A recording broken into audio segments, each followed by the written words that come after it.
And we allow El Morya's mind, his diamond shining mind, to be ours as we align with it.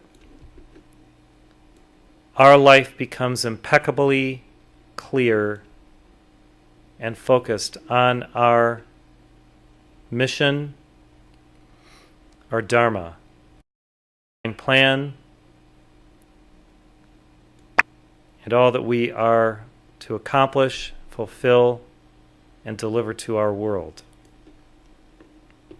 If you desire greater virya and the ability to focus and penetrate beyond the human veil into the divine world, El Morya is a great guardian, guide, and friend.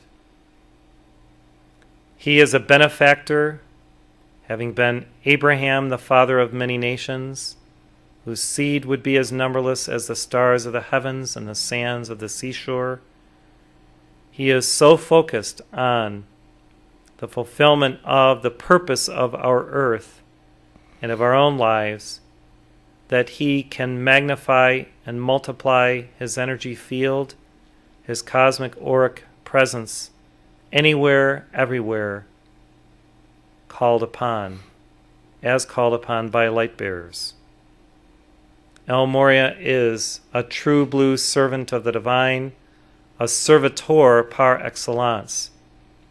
And because of his givingness and his tenacity in fulfilling the will of God, as this Blu-ray master, he accomplishes so much, and especially on behalf of the governments, of the nations, in whose affairs he is intricately involved because of his mastery of that will, which is essential for our leaders to have if they would truly lead us and not be reactors to polls and all manner of human nonsense. Yes, our leaders are required to be representatives of the people, and yet they are also called to be representatives of the divine will of God, acting through the focus of their leadership. If you desire to see a change in the way our government manifests, I suggest doing a novena to El Morya, using that beautiful visual created by Jeanette of El Morya standing in the capital of our nation and allowing laser-like frequencies through your will and your vision to be focused with El Morya to bring forth the highest outcome. This is so essential right now as our government is caught in a web of deceit and not knowing exactly how to resolve the debt ceiling crisis.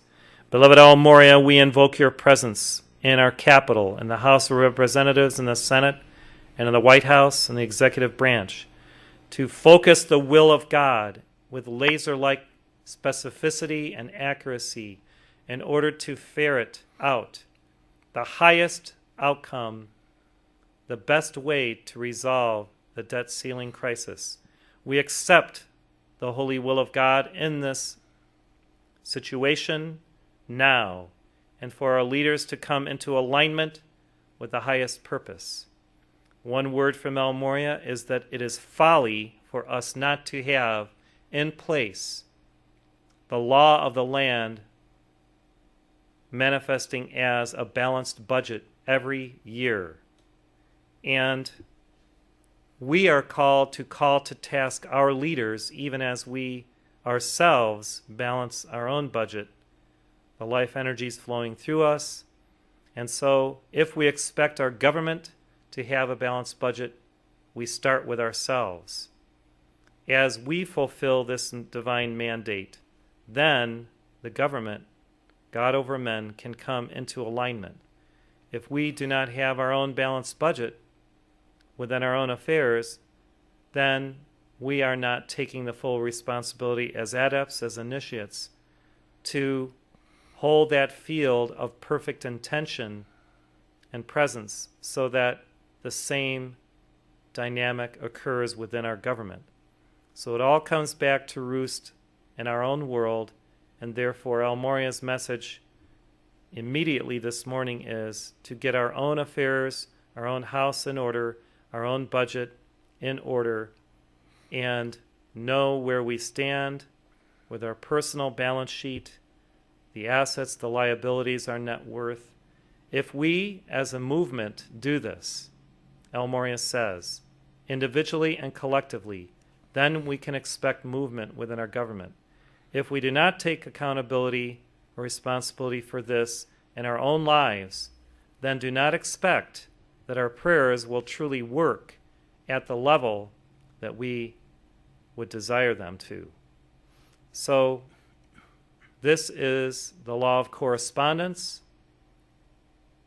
in action through our own willingness to step up to the plate and do our work in our own beings.